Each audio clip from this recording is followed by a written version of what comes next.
Here's my audience. There's one over there. I don't know if you can see it because the light is so bright. Visual aid. It's two U.S. maps showing tornadic activity.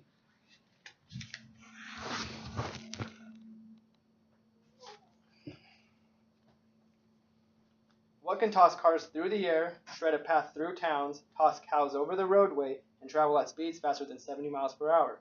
Tornadoes, just ask Dorothy. And we are fortunate enough to live right in the heart of it all. Nebraska rests right in the center of Tornado Alley. This is an area in the center of the country that tornadoes are the most frequent. Nebraska can average about 50 tornadoes per year, and also since 1916 there have been 150 tornado-related fatalities in Nebraska. According to stormhorizon.org, every single county has been visited by a tornado once upon a time. Most recently, a pair of tornadoes tore through a town called Pilger, Nebraska, and destroyed everything in its path, killed 2 people, and left a community gasping for help. Greg Moeller, a resident from Pilger, described the scene as God dragging 2 fingernails through the land. I have grown up in the heart of Tornado Alley and have also been fascinated in the spectacular weather disaster ever since I was little. However, there are more to the tornadoes than I originally thought. In order to better understand tornadoes, it is important to discuss what conditions cause them to develop, the different types or classifications of tornadoes, and other dangers that may be associated with tornadoes, and the steps that you can take to remain out of danger. Okay, let's storm through what causes tornadoes, chase through the different types, and hurdle through some of the dangers and oddities associated with tornadoes. First off, I will storm through the causes of tornadoes. What causes tornadoes? According to the Weather Channel, a tornado is a violently rotating column of air that stretches from a cloud to the Earth's surface and they usually form as a result of thunderstorms. The Weather Channel also states that there are 3 conditions that cause these thunderstorms to form. First, there is an abundance of moisture in the air. Second, the air is unstable. This air will continue rising once it begins rising from the ground. The final condition of the thunderstorm causes tornadoes is a lifting force. This mechanism causes the air to begin rising. This causes the heating of the air, which is why most of the thunderstorms occur during the spring. I explained in the introduction that Nebraska sees its fair share of tornadoes. The following map over here from the NOAA, or the National Oceanic Atmospheric Administration, shows the area of the U.S. that are impacted by tornadoes every year.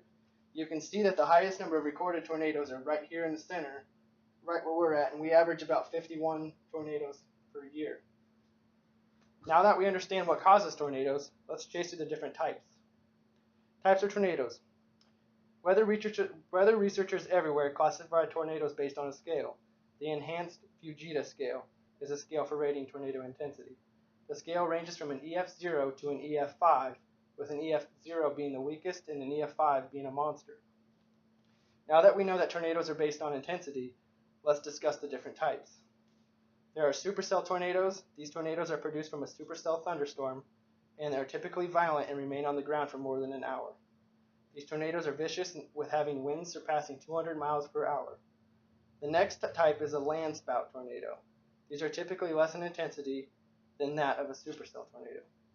The gustonado is the next type. These types are usually weak and don't last long at all. Gustonados sometimes look like a dust cloud or even debris. These 3 are the main types of tornadoes that we will come across back here in Tornado Alley. Now that we know these 3 basic types, let's talk some fascinating statistics from the NOAA, or the National Oceanic Atmospheric Association. On average, there's about more than 1,000 tornadic events every year, and the death toll is around 227. Most recently, there was an EF4 not too far from us in Pilger, Nebraska. According to a Weather.com article, there wasn't a town left after this tore through the area, and more than 19 people were hospitalized and 2 lost their lives. This shows how much danger we are accustomed to back here in Nebraska. Now that we understand the causes and different types of tornadoes, I'll hurdle through the dangers and oddities associated with tornadoes. Many dangers include wind damage, flying debris, and other dangers are associated with tornadoes, both immediate and long term. Tornadoes are violent, unpredictable windstorms in which speeds can reach up to 225 miles per hour and tear through areas and leaving nothing in their wake. The high wind speeds can be attributed to the flying debris. Flying debris can destroy anything from houses to cars to even killing people. A tornado can heave even a tiny pebble through the toughest of all structures, including brick housing. Both of these dangers were immediate, but there is also long-term dangers and damage. Even after a tornado has passed, there are down power lines, weakened structures such as bridges, and debris everywhere. There is dangers, but tornadoes also have their oddities.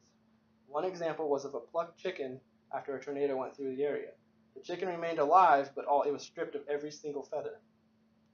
There was also a guy who was in his truck when the tornado picked him up, heaved him through the air, and landed him at the top of a tree, and he only suffered minor injuries. These are some of the weirdest tornado stories, and some of them are even weirder. Tornadoes are unpredictable, and you can never know what's around the next corner. In this speech, I have explained the factors that cause tornadoes to develop, how we classify the different types of tornadoes, and the dangers and some oddities that are associated with tornadoes. So the next time you hear the sirens going off, houses flying through the air, or even see Dorothy, take cover because a tornado is looming.